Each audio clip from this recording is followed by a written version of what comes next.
Hello everyone. In this video, I am going to explain 8086 design problem, जिसमें कि हम लोग मेमोरी इंटरफेसिंग से स्टार्ट करेंगे।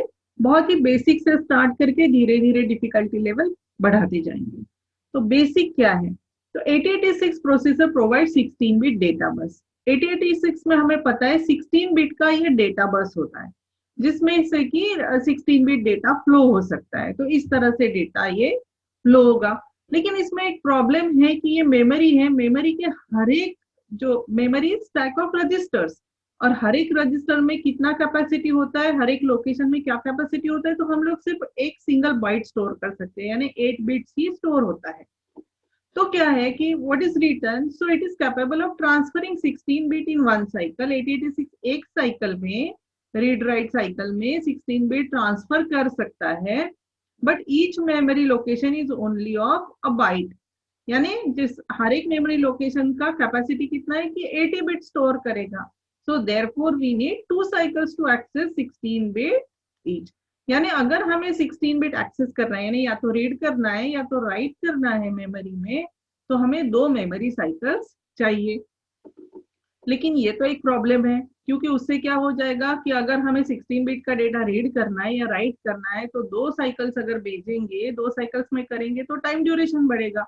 तो फिर 16 बिट का डेटा बस होने से कुछ फायदा ही नहीं है। तो ये प्रॉब्लम किस तरह से सॉल्व होगा? तो ये सॉल्व होता है मेमोरी बैंकिंग से।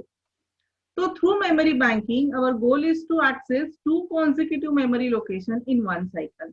यानी मेमोरी बैंकिंग से हम क्या करेंगे, तो ये जो दो कॉन्सिक्यूटिव मेमोरी लोकेशंस है, ये एक ही साइकिल में एक्सेस करेंगे, और फिर 16 बिट का डेटा हम दो कॉन्सिक्यूटिव लोकेशन में स्टोर कर सकते हैं। तो ये होगा मेमोरी बैंकिंग से। तो क्या है मेमोरी बैंक?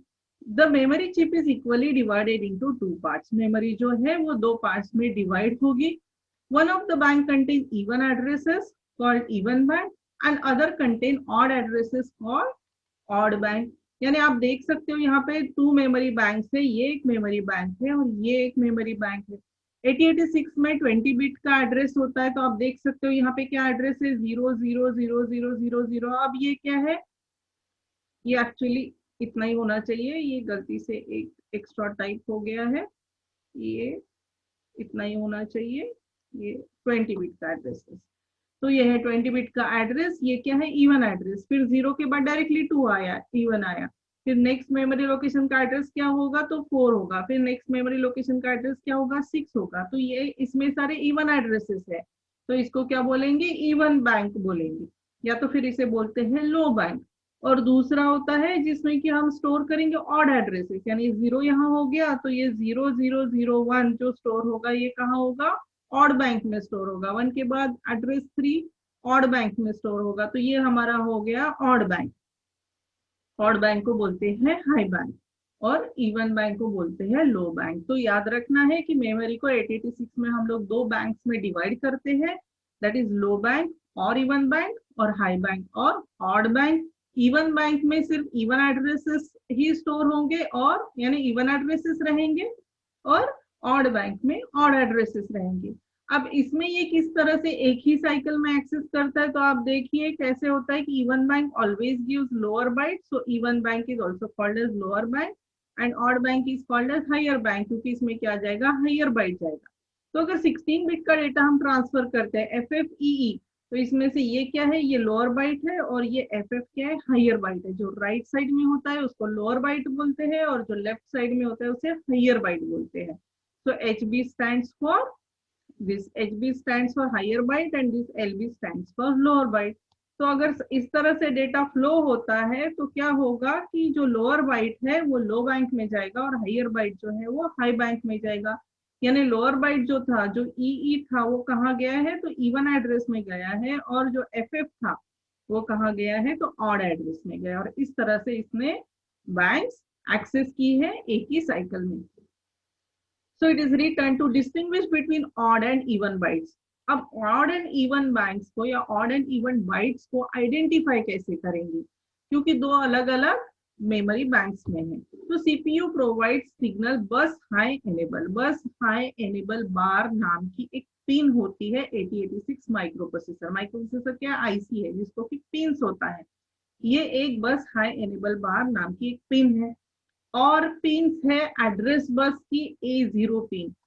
20 बिट का एड्रेस बस होता है 8086 में, from A0 to A19। A0 to A19 में से जो A0 एड्रेस पिन है, ये A0 एड्रेस पिन यूज होती है इवन बैंक एक्सेस करने के लिए। A0 पिन जो होती है, ये सपोज इवन बैंक है और ये अगर ऑड बैंक है, तो A0 पिन जो है ये यूज होती है इवन बैंक सिलेक्ट करने के लिए। और बस हाई एनेबल बार पिन, ये बस हाई एनेबल बार होता है एक्टिव लो। बस हाई एनेबल बार पिन जो होती है 8086 की, वो यूज होती है ऑड बैंक सिलेक्ट करने के लिए। किस तरह से सिलेक्ट करेगी कि इसमें भी चिप सिलेक्ट बार एक पिन है, ये भी मेमोरी है, ये भी मेमोरी है, इसमें भी CS बार यानी एक्टिव लो है। जब A0 पे 0 ट्रांसफर करेंगे हम लोग, तो ये क्या करेगा, इवन बैंक एक्सेस करेगा रीड या राइट ऑपरेशन के लिए। और जब हम लोग बस हाई एनेबल बार पिन पे 0 ट्रांसफर करेंगे, तो वो क्या करता है, ऑड बैंक सिलेक्ट करता है। 1 1 तो करना ही नहीं है, तो जब A0 है तो 8 bit data transfer from even bank होता है। अगर बस हाई एनेबल बार 0 है, ये बार है एक्टिव लो, अगर ये 0 है तो ये ऑड बैंक सिलेक्ट करता है। दोनों 0 0 है तो 16 बिट डेटा ट्रांसफर होता है from higher bank and lower bank. तो इस तरह से ये बैंक्स काम करती है।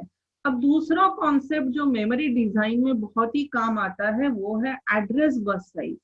यानी अब हमें, अगर हमारे पास एक मेमोरी आईसी है, तो उसकी एड्रेस बस का साइज क्या होगा, तो उसके लिए एक स्टैंडर्ड रिलेशन है। यानी एड्रेस बस साइज, अगर हम इसको n से डिनोट करते हैं, तो कितना मेमोरी वो एक्सेस कर सकता है, कितना मेमोरी वो एड्रेस कर सकता है, उसका फॉर्मूला है 2n लोकेशन।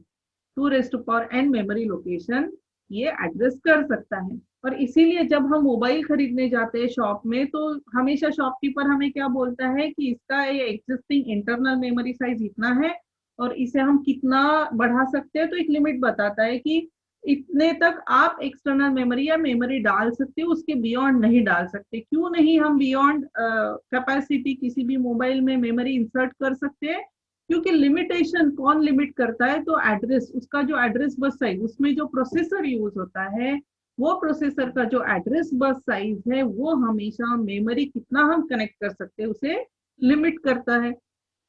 कैसे करता है, बहुत ही सिंपल देखते हैं कि अगर हमारे पास एक ही एड्रेस बस है, बस क्या है, वायर है, तो ये हमारे पास एक वायर है। अब एक वायर में हम क्या ट्रांसफर करेंगे, या तो हम 0 ट्रांसफर कर सकेंगे, या तो फिर इस वायर से हम 1 ट्रांसफर करेंगे।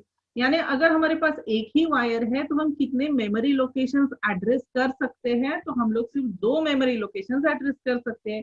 ये सपोज 2 रजिस्टर्स है, 2 मेमोरी लोकेशंस है, ये एक है, ये दूसरा है। तो अगर हमारे पास एक ही वायर है, तो हम 2 मेमोरी लोकेशंस किस तरह से एड्रेस कर सकते हैं कि इस लोकेशन का एड्रेस हम रखेंगे 0 और इस लोकेशन का एड्रेस हम क्या रखेंगे, 1। सपोज एक फ्लोर पे 2 ही फ्लैट्स है और आपके पास एक ही बिट से, एक ही नंबर से एड्रेस करना है, तो आप इस तरह से उसे एड्रेस कर लो। सिंपल कॉन्सेप्ट है।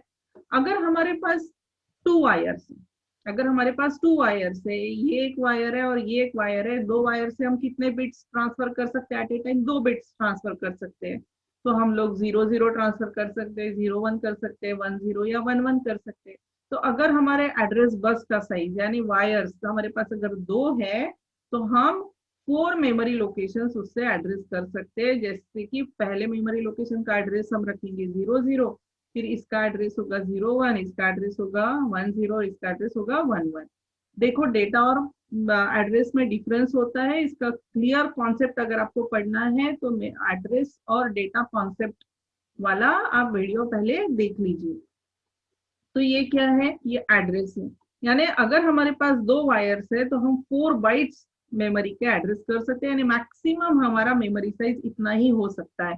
अगर इसमें हम 5th एक मेमोरी लोकेशन जोड़ देंगे, तो हमारे पास एड्रेस ही नहीं बचता है। हम कैसे भेजेंगे इसको एड्रेस, क्योंकि हमने तो चारों कॉम्बिनेशंस कंप्लीट कर दिए, अब हमारे पास कोई ऑप्शन नहीं है।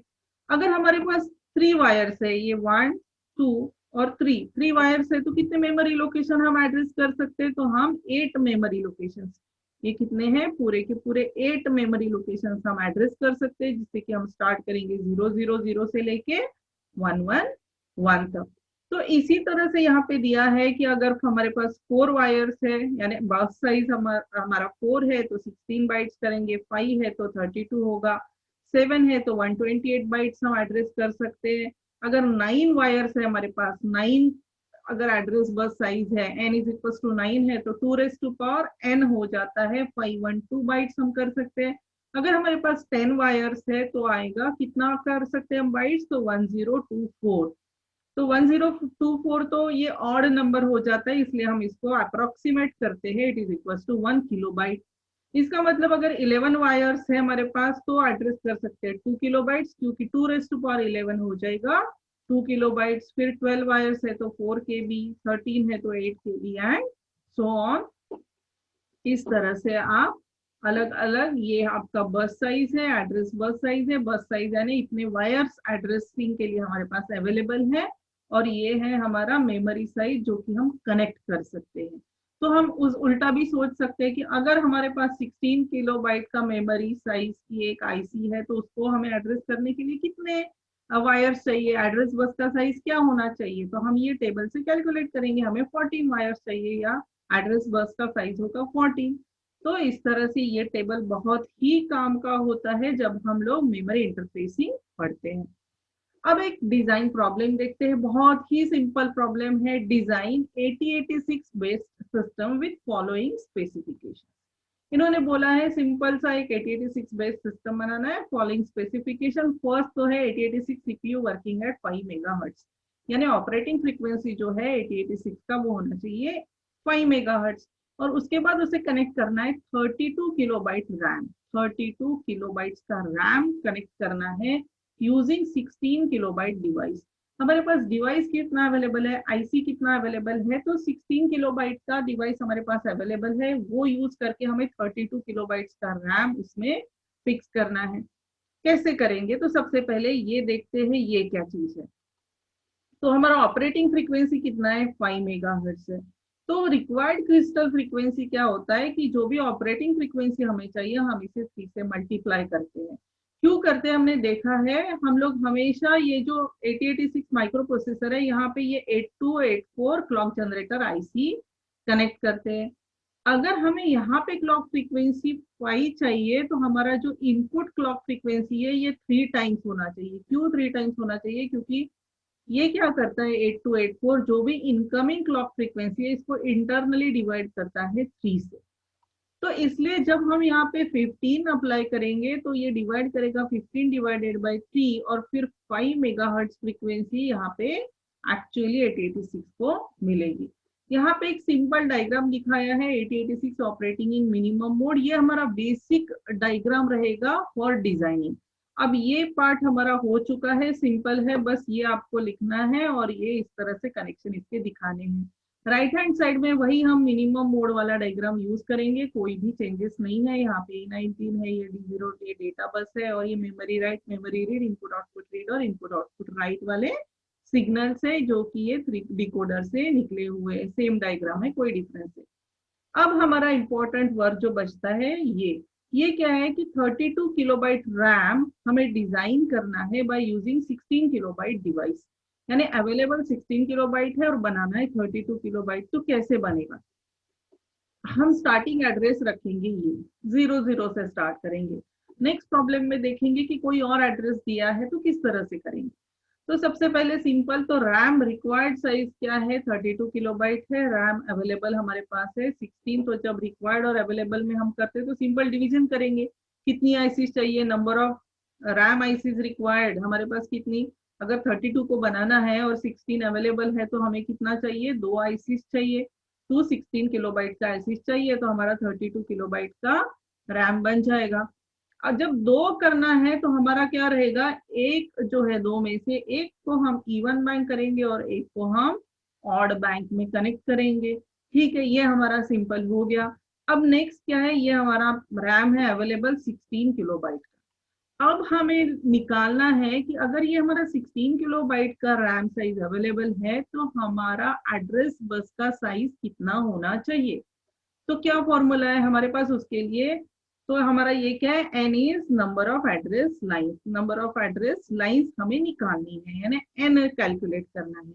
मेमोरी साइज का और नंबर ऑफ एड्रेस लाइंस का क्या रिलेशन होता है, तो memory size is equal to 2 n।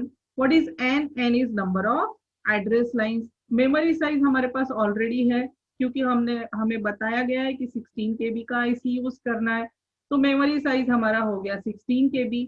तो हम करेंगे 16 KB is equal to 2n। अब ये कैलकुलेट करने के बजाय हमारे पास की क्या है, ये टेबल है रेडीमेड, जो मैंने अभी बताया था। रेडीमेड टेबल से हम देख सकते हैं कि 16 KB अगर हमें चाहिए मेमोरी साइज, तो उसके लिए बस साइज कितना होना चाहिए, तो 14 एड्रेस लाइंस हमें चाहिए, 14 वायर्स हमें चाहिए टू कैरी एड्रेस। अब क्या करेंगे, तो हमारा क्या आया, n इज इक्वल टू आया 14। तो ये तो ठीक है, लेकिन अब हमारे पास 20 बिट का एड्रेस बस होता है। 8086 में 20 बिट का एड्रेस बस होता है फ्रॉम A0 से लेके A19 तक। अब इसमें से कौन से एड्रेस लाइंस यूज करेंगे, तो सबसे पहले हम लोग A0 को छोड़ देंगे। A0 को क्यों छोड़ना है, क्योंकि A0 आपको मैंने अभी बताया है यूज करना है फॉर सिलेक्टिंग इवन बैंक। बस है एनेबल बार जो पिन है, वो जो सिग्नल है वो सिलेक्ट करेगा ऑड बैंक को, और A0 का हमें यूज करना है इवन बैंक सिलेक्ट करने के लिए, इसलिए हम इसको एड्रेसिंग के लिए नहीं यूज करेंगे। तो फिर हमें कितने चाहिए, तो हमें 14 चाहिए। तो हम A1 से लेके A14 तक के जो एड्रेस लाइंस है वो हम यूज करेंगे for addressing the 16 kilobyte of memory. तो इस तरह से ये हो गया, A0 is for selecting even bank and address lines required will be A1 to A14। ये इसी तरह से आपको स्टेप्स लिखनी है सारी। तो हमारी एड्रेस लाइंस रिक्वायर्ड होगी A1 से लेके A14 तक। तो अब देखते हैं कि एड्रेस मैपिंग कैसे करना है। बहुत सिंपल है एड्रेस मैपिंग, आपको सिर्फ समझना है, अदरवाइज बुक में पढ़ोगे तो बहुत कॉम्प्लिकेटेड लगेगा। तो ये हमारी, ये इस तरह से आप टेबल बना लो पूरा। ये A0 से A19 तक हमने लिख लिया। उसके बाद ये डिवाइड कर दिया पार्ट। ये डिवाइड क्यों किया, क्योंकि हम अभी A0 नहीं यूज करेंगे, क्योंकि इसको ऑर्डर इवन बैंक सिलेक्ट करने के लिए यूज करना है, और हमें चाहिए A1 टू A14, इसलिए यहाँ से एक पार्टीशन कर लिया। पार्टीशन करने के बाद यहाँ पे सारे हम लोग 0 एंटर कर देंगे।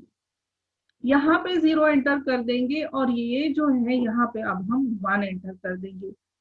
अब इसका मतलब क्या है कि अगर हम A1 से लेके A14 तक के इतने 14 वायर्स है, ये अगर हम यहाँ पे ये 14 वायर्स यूज कर रहे हैं, और यहाँ पे हमें अगर 0 और 1 ट्रांसमिट करना है, यहाँ से अगर 0 और 1 ट्रांसमिट कर रहे हैं, तो कितने कॉम्बिनेशन हम 0 और 1 के ट्रांसमिट कर सकते हैं, तो 2⁴ कॉम्बिनेशन हम लोग यूज कर सकते हैं। यानी ऑल 0 0 0 0, पहले सारे के 0 भेजेंगे, फिर इसको 1 करेंगे, फिर 1 0 1 1 एंड सो ऑन।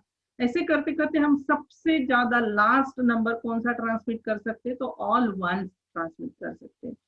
तो इसका ये लिखने का मतलब है कि इसमें हम इतने सारे कॉम्बिनेशन सेंड कर सकते हैं from all zeros to all ones, all possible combination of zeros and 1।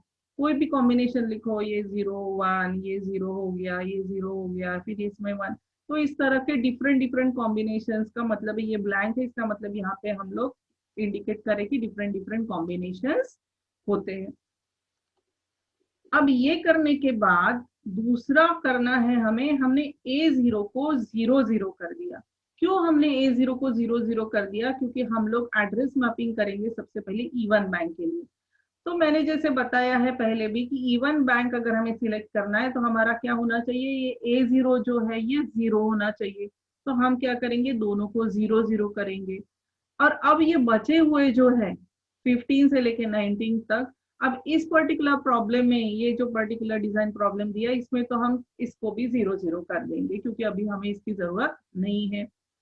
फिर हम आते हैं, अब अगर हम इसको ग्रुप में डिवाइड करेंगे, 4 4 का ग्रुप बनाएंगे, क्योंकि अब हमें इसको हेक्साडेसिमल में कन्वर्ट करना है, तो हम अब इस तरह से इसको 4 4 के ग्रुप में डिवाइड करेंगे सारे नंबर्स को। तो कैसे होंगे ग्रुपिंग, ग्रीन वाला देखिए आप, रेड अभी भूल जाइए। तो ये 4 का ग्रुप हो गया, ये 4 का ग्रुप हो गया, ये 4 का, ये 4 का, ये 4 का। अब इसको हेक्साडेसिमल में रिप्रेजेंट करो, तो 0 0 0 0 क्या होगा, 0 होगा। तो ये 0 हो गया। फिर ये यहाँ से यहाँ देखिए, ये जीरो, ये जीरो, ये जीरो और ये जीरो, तो ये हेक्साडेसिमल में जीरो हो जाएगा, ये भी जीरो, ये भी जीरो और ये भी जीरो। अब ये A0 तक हमें एड्रेस निकालना है, निकालते टाइम, लिखते टाइम, क्योंकि एक्चुअल तो 20 बिट का ही एड्रेस जाएगा, सिर्फ वेरिएशंस होंगे इस एरिया में। तो ये हमारा एड्रेस क्या बना, अभी हेक्स में अगर हम लिखते हैं तो ये हमारा हो गया 0000 और ये हो गया हेक्साडेसिमल, हेक्साडेसिमल एड्रेस। लेकिन ये क्या एड्रेस है, तो this is first address of even bank. Even bank क्यों, क्योंकि A0 क्या है, जीरो है, तो इवन बैंक का ये फर्स्ट एड्रेस है, क्योंकि ये सारा जीरो जीरो है। फिर लास्ट एड्रेस क्या होगा, तो फिर इसको भी हमने अभी डिवाइड किया है, तो ये क्या है, ये 0000 यहाँ पे, ये देखिए यहाँ तक ये हो गया जीरो। फिर ये क्या है 0111, तो ये हो जाएगा 7। फिर ये क्या है 1111, तो ये एफ है, ये 1111 एफ है, ये 1110 ये क्या है, ई है। तो ये अगर हम हेक्साडेसिमल में लिखेंगे तो ये हो जाएगा 07FFE। अब ये क्या है, तो ये है last address of even bank. यानी ये अगर हम कोई इवन बैंक अगर ये यूज करते हैं, तो ये अगर हमारा फर्स्ट एड्रेस है तो इसका एड्रेस है 00000 और लास्ट एड्रेस, इसका साइज है 16 KB और लास्ट एड्रेस है 07FFE, ये भी इवन नंबर है। तो ये इवन नंबर और बीच में सारे एड्रेसेस आएंगे, ऑब्वियसली जो भी बीच वाले लोकेशंस होंगे वहां पे ये अलग अलग एड्रेसेस रहेंगे depending on A1 to A14 में क्या है। ये हो गया इवन बैंक का। अब हमें करना है ऑड बैंक के लिए। ऑड बैंक के लिए करना है तो फिर से हम सारे जो बिट्स है A1 से लेके A14 को तक, ये सारे पहले जीरो कर देंगे जैसे यहाँ किया था, फिर सारे 1 कर देंगे जैसे कि यहाँ किया था, फिर इनको भी हमें क्या करना है, जीरो ही करना है। तो क्योंकि ये बहुत ही सिंपल प्रॉब्लम है तो इसको हम जीरो ही करेंगे। जीरो करने के बाद अब हमें ऑड बैंक के लिए करना है। जब हम ऑड बैंक के लिए करते हैं तो हमारा A0 1 होना चाहिए, तो A0 हो जाएगा 1। तो ये सिर्फ याद रखना है कि A0 हम इवन बैंक के लिए यहाँ हमने जीरो किया और ऑड बैंक के लिए ये 1 1 किया, अदरवाइज तो ये 1, ये ऑल जीरोस, ये ऑल वंस और ये सारे जीरो, ये प्रोसीजर सेम ही है। तो सेम ही रहा। फिर हम इस आईसी का भी ऑड बैंक के एड्रेसेस निकालेंगे, तो फिर से ये डिवाइड किया हुआ है ऑलरेडी 4 4 के ग्रुप में, तो इसको हेक्स में अभी कन्वर्ट करते हैं। तो हेक्स में कन्वर्ट करने के बाद हमें मिलेगा ये जीरो, ये जीरो, जीरो जीरो और ये 1। ये 1 क्यों, क्योंकि ये क्या है 0 0 0 और ये 1, तो ये इसका हेक्साडेसिमल में हो गया 1। तो ये क्या है, ये 0001 एड्रेस हो गया। ये क्या है, first address of odd bank. तो आप देख सकते हो कि ये जो 0th एड्रेस है, फर्स्ट एड्रेस एक्चुअली ये इवन बैंक का है, और इसके बाद क्या आएगा, ये ऑड एड्रेस आएगा, ये ऑड एड्रेस है ऑड बैंक में। फिर इवन एड्रेस इस बैंक में आएगा, फिर ऑड एड्रेस यहाँ आएगा, फिर नेक्स्ट एड्रेस, यानी ये 0 यहाँ है, ये 1 यहाँ है, फिर 2 यहाँ होगा, फिर 3 यहाँ होगा, फिर 4 यहाँ होगा, फिर 5 यहाँ होगा, 6 यहाँ होगा, 7 यहाँ होगा एंड सो ऑन। क्योंकि यहाँ पे सारे इवन एड्रेसेस होंगे और यहाँ सारे ऑड एड्रेसेस होंगे, तो इसलिए ये हमारा फर्स्ट ऑड एड्रेस है, ऑड बैंक का फर्स्ट एड्रेस है। अब हम करते हैं लास्ट एड्रेस को। तो ये देखिए, ये क्या है 0, तो ये हमारा 0, फिर ये है 7, फिर ये एफ एफ और ये हो गया एफ, तो ये हो गया एफ और ये है हमारा last address of odd bank. तो इसको बोलते हैं, ये जो टेबल है बहुत ही इंपॉर्टेंट होता है, इसको बोलते हैं एड्रेस मैपिंग। अब हमारा एड्रेस मैपिंग पार्ट खत्म हो गया है, बहुत ही आसान था। अब हमें क्या करना है, तो ये A0 जो बिट है ये हमने यूज किया है ऑड और इवन बैंक सिलेक्ट करने के लिए। हमारा actual address bus is from A0 to A14। फिर ये A15 टू A19 को क्या करेंगे, तो इसको हम यूज करेंगे फॉर डिकोडिंग, यानी डिकोडर, यानी ऑड और इवन के जो चिप सिलेक्ट है उसको हमें डिकोडिंग भी करना पड़ेगा, डिकोडर कनेक्ट करना होगा और फिर उसे हम इनपुट देंगे। लेकिन हम सारे करेंगे, हम सारे भी कर सकते हैं, इसमें से 2 भी कर सकते हैं, 3 भी कर सकते हैं, 4 भी कर सकते हैं। तो ये 15 टू A19। अब ये जो डिकोडिंग लॉजिक होता है ये गेट से भी बन सकता है और डिकोडर से भी बन सकता है। तो गेट से थोड़ा डिफिकल्ट होगा, तो हम एक 3:8 डिकोडर यूज करेंगे। 3:8 डिकोडर में आप कोई भी 3 लाइन्स यूज कर लीजिए क्योंकि ये सेम ही है। तो पहले देखिए कि इसका पैटर्न, जब हम कोई भी डिकोडर को कोई भी इनपुट देते हैं तो ये पहले याद रखिए कि ये चारों में सिमिलर बिट्स है। तो ये तो बहुत ही सिंपल एग्जांपल है, तो इसलिए यहाँ पे चारों में ऑब्वियसली सिमिलर बिट्स है इन ऑल लाइंस। तो हम क्या करेंगे, 15, 16, 17 को इस तरह से डिकोडर में कनेक्ट करेंगे और उसका जो आउटपुट है वो डिकोडर लॉजिक जो एक्चुअल बैंक्स में कनेक्ट करते हैं। तो देखते हैं किस तरह से हम लोग इसको डिजाइन करेंगे। तो ये था जैसे हमारा बेसिक मिनिमम मोड का डायग्राम हमें ड्रॉ करना है, तो हमने ये basic 8086 operating in minimum mode draw कर लिया। यहाँ हमने 15 मेगाहर्ट्ज इंडिकेट कर दिया, तो हमारा फर्स्ट पॉइंट कवर हो गया। अब हमें पता है यहाँ पे हमारा एड्रेस बस है A0 to A19, ये डेटा बस है D0 to D15। अब ये जो है 74138 डिकोडर आईसी जिसके इनपुट में मेमोरी स्लैश आईओ बार, राइट बार और रीड बार और generate 4F4 signals, memory write, memory read, input output read and input output right. इसमें से हम मेमोरी इंटरफेसिंग कर रहे हैं इसलिए हमें ये दोनों की कोई जरूरत नहीं है, सिर्फ हमें ये ऊपर वाले ही दो की जरूरत है। अब कनेक्शंस कैसे करना है, तो हमें 216 किलोबाइट्स के आईसीज हमारे पास थी, मेमोरी थी, एक इवन बैंक था और एक ऑड बैंक था। हम क्या करेंगे, हमारे पास ये रीड बार राइट बार है, इसके ऊपर भी ये एक्टिव लो होते हैं, ये बार है, इसमें ये भी बार है, ये भी बार है और ये भी बार है, और ये भी क्या है, एक्टिव लो ही होते हैं, इसके भी ऊपर बार ही होता है। फिर हम लोग जो D0 to D15 data bus है वो कनेक्ट करेंगे इवन और ऑड बैंक को। अब याद रखना है कि जब हम इवन और ऑड बैंक यूज करते हैं तो ये एक बैंक में एक मेमोरी लोकेशन में, जैसे कि पता है सिर्फ 8 ही बिट आते हैं, एक ही बाइट होता है, लेकिन ये तो पूरा 16 बिट का डेटा बस है। तो पूरा का पूरा हम इसको नहीं कनेक्ट करते, इसको हम डिवाइड करते हैं दो में। तो इवन बैंक को हम कनेक्ट करेंगे D0 to D7 और ऑड बैंक को हम कनेक्ट करेंगे D8 to D15। ये बहुत ही केयरफुली याद रखना है। डेटा बस जो है D0 to D15 जो डिवाइड होता है दो में, और यहाँ हम कनेक्ट करेंगे D0 to D7 और D8 to D15 हम लोग क्या कनेक्ट करेंगे, ऑड बैंक को, क्योंकि ये क्या है, लो बैंक है और ये क्या है, हाई बैंक है। तो इसलिए लोअर ऑर्डर एड्रेस बस जो है ये इसे डेटा बस इसे कनेक्ट किया है, और हाइयर ऑर्डर डेटा बस है ये ऑड बैंक को कनेक्ट किया गया है। एड्रेस बस का कुछ नहीं है, एड्रेस बस तो हमें चाहिए, एड्रेस बस का साइज हमें पता है A1 to A14, तो A1 to A14 यहाँ पे लिखा है और ये हमें इस तरह से कनेक्ट करने हैं एड्रेस बस के साथ। अब नेक्स्ट जो है ये है मेमोरी राइट। मेमोरी राइट जो है ये मेमोरी राइट को, ये थोड़ा सा उल्टा हो गया, यहाँ पे रीड होना चाहिए, यहाँ पे राइट होना चाहिए। तो ये याद रखिए, ये राइट जो है ये राइट को कनेक्ट करना है और ये जो रीड है ये रीड को कनेक्ट करना है। ये जो रीड है ये रीड को कनेक्ट करना है और ये जो राइट है ये राइट को इस तरह से कनेक्ट करना है। अब इसके बाद क्या है, तो डिकोडर लॉजिक था, इसमें दोनों में क्या है, चिप सिलेक्ट बार, इस तरह से ये चिप सिलेक्ट बार सिग्नल है। ये अगर सिलेक्ट करना है तो क्या होना चाहिए कि ये इसमें 0 जाना चाहिए, ये जो इनपुट है इसको क्या जाना चाहिए, तो 0 जाना चाहिए। तो किस तरह से होता है आप देखिए, ये हमने डिकोडर यूज किया था 3:8 डिकोडर, ABC इनपुट है जिसको कि हमने A15, A16 और A17 कनेक्ट किए थे। अब हमें पता है कि 15, 16, 17 में चाहे A0 to A14 में कुछ भी हो, लेकिन ये तीनों में हमेशा 0 था। ये प्रीवियस टेबल में हमने देखा है कि ये तीनों में हमेशा 0 ही था।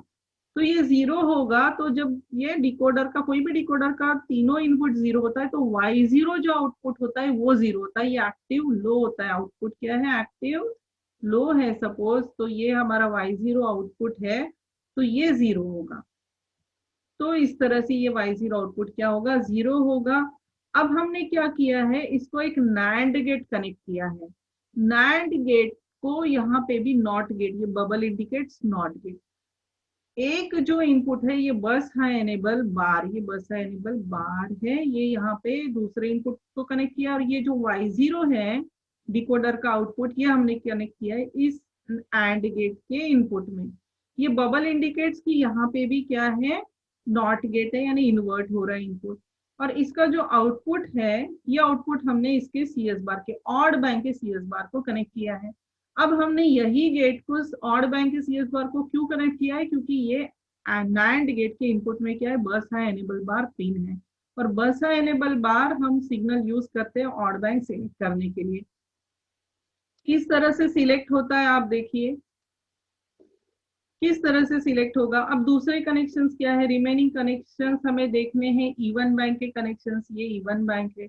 इवन बैंक के लिए भी हम Y0 ही लेंगे, ये Y0 से ही फिर से हमने पिन लिया है, आप देख सकते हो यहाँ पे ये Y0 से यहाँ से पिन आया है। सेम Y0 से एक कनेक्शन हमने दूसरे एंड गेट के, दूसरे NAND गेट के इनपुट में दिया है, लेकिन यहाँ ये इवन बैंक है, ये इवन बैंक है, तो इसका जो NAND गेट का इनपुट है इसे यहाँ पे हमने A0 कनेक्ट किया है, जैसे कि मैंने पहले बताया था, और इसका आउटपुट क्या है, इसके CS बार को कनेक्ट हुआ है, ये CS बार है। अब क्या होगा, जैसे ही A15 A16 A17 0 0 0 0 0 0 ही थे, तो ये 0 0 0 ट्रांसफर करेंगे, तो जैसे ही यहाँ 0 आ जाएगा तो ये Y0 क्या होता है, ये 0 हो जाता है। Y0 0 होगा तो ये क्या हुआ है, बस हाई एनेबल बार अगर 0 है, ये क्या है आप देखिए, बस हाई एनेबल बार 0 है, तो ये दोनों 0 0 अंदर गए, 0 0 अंदर गए, तो ये जो है इन्वर्ट होके 1 1 हो जाएंगे यहाँ पे। फिर ये NAND गेट है, NAND गेट के दोनों इनपुट्स जब 1 1 होते हैं तो आउटपुट हो जाएगा इसका 0, ये 0 हो जाएगा, ये 0 इस तरह से जब जाएगा तो ये ऑड बैंक को सिलेक्ट करता है, यानी बस हाई एनेबल बार पे जब 0 होता है, आप फिर से देखिए ये Y0 का 0 और बस हाई एनेबल बार का 0 एट ए टाइम फ्लो होंगे, तो NAND गेट का आउटपुट 0 होगा, और यहाँ पे क्या होगा, ये 0 होगा और ऑड बैंक सिलेक्ट होगा, इस तरह से ऑड बैंक। जब बस हाई एनेबल बार 0 होता है तब A0 1 रहेगा, जब ये 1 रहेगा तो ऑब्वियसली ये जो पर्टिकुलर गेट है इसके आउटपुट में 1 होगा, और तब इवन बैंक सिलेक्ट नहीं होगा। तो इसलिए जब बस ये है इस तरह से सिग्नल्स फ्लो होते, फिर से एक बार देखिए, बस है एनेबल बार और Y0 से 0 गया, फिर ये NAND गेट का आउटपुट 1 होगा, ये 0 0 भी पहले इन्वर्ट होने वाले हैं, और इस तरह से ऑड बैंक सिलेक्ट होगा। अब दूसरा देखते कि इवन बैंक सिलेक्ट करने के लिए क्या करना है, तो इवन बैंक सिलेक्ट करने के लिए आपका A0 0 होगा, और Y0 तो सेम है, क्योंकि ये 0 0 0 है तो Y0 हमने कलेक्ट किया है, तो Y0 तो 0 है, Y0 यहाँ से फ्लो होगा और A0 को हम 0 करेंगे, तो ये A0 का 0 और ये दोनों फ्लो होंगे, फिर ये इन्वर्ट हो जाएंगे, ये यहाँ पे 1 1 होंगे। फिर NAND गेट है, NAND गेट में जब जो दोनों इनपुट्स 1 होते हैं तो आउटपुट क्या होता है, 0 होता है, और वो ये 0 इस तरह से फ्लो होगा और होगा इवन बैंक सिलेक्ट। अब याद रखिए जब A0 0 है उस टाइम पे बस एनेबल बार 1 है, जब ये पर्टिकुलर गेट का इनपुट 1 है तो यहाँ पे आपको 1 मिलेगा और ये ऑड बैंक सिलेक्ट नहीं होगा, या तो बस एनेबल बार 1 होगा, या तो A0 0 होगा, और तब बस एनेबल बार 1 होगा। जब बस एनेबल बार 0 होगा तब A0 1 होगा, यानी बस एनेबल बार अगर 0 है तो ऑड बैंक सिलेक्ट होता है, और अगर A0 0 है तो इवन बैंक सिलेक्ट होता है। तो इस तरह से ये जो है ये डिजाइन प्रॉब्लम हमने पूरी तरह से सॉल्व किया। ये हो जाएगा इसका फाइनल डायग्राम। आपको ये 8086 मिनिमम मोड ड्रॉ करना है, इसी तरह से एड्रेस बस। अब यहाँ पे थोड़ा सा ध्यान रखिए, ये राइट को राइट बार में ही कनेक्ट करना है, ये राइट बार को राइट बार में कनेक्ट करना है, और ये यहाँ पे नहीं है, ये यहाँ पे नहीं है, और ये रीड बार को रीड बार में कनेक्ट करना है। इस तरह से आपको एड्रेस का साइज दिखाना है, डेटा का साइज ये याद रखिए, इवन बैंक में D0 to D7 और यहाँ D8 to D15, और जो भी बचा हुआ एड्रेस लाइंस था उसको हमने डिकोडिंग के लिए यूज किया। आप चाहे कोई भी कर लीजिए, आप 17 18 19 कर लीजिए, कुछ भी कीजिए चलेगा। तो हमने 3 ही करना है, 3:8 नहीं, आप 2:4 डिकोडर भी यूज कर सकते हो, तो 15 और 16 ही यूज कर लीजिए, या 16 और, तो मैंने जनरली 3:8 डिकोडर बाकी आईसीस को, बाकी प्रोग्राम्स को या बाकी डिजाइन प्रॉब्लम्स में जरूरत होगी, इसलिए एक से ही स्टार्ट किया कि हमेशा 3:8 ही यूज करेंगे। तो ये 0 0 होगा, ये Y0 आउटपुट होगा, और इस तरह से अगर हम ये डिकोडर, ये हो गया हमारा डिकोडर लॉजिक, इसको बोलते हैं डिकोडर लॉजिक। बाकी डिजाइन प्रॉब्लम हमने इनिशियली कैलकुलेट किया है कि एड्रेस मैपिंग कैसे करना है। तो ये इस तरह से हम सॉल्व करते हैं डिजाइन प्रॉब्लम। और यही आपको फाइनली एग्जाम में ड्रॉ करना होता है इस तरीके से। तो आई होप कि आपको ये पूरा का पूरा समझ में आया है। बहुत ही आसान प्रॉब्लम हमने लिया है। नेक्स्ट हम इस डिजाइन प्रॉब्लम का थोड़ा डिफिकल्टी लेवल बढ़ा के और देखेंगे कि किस तरह से हमें ये डिजाइन करना है। तो thank you very much, thanks for watching.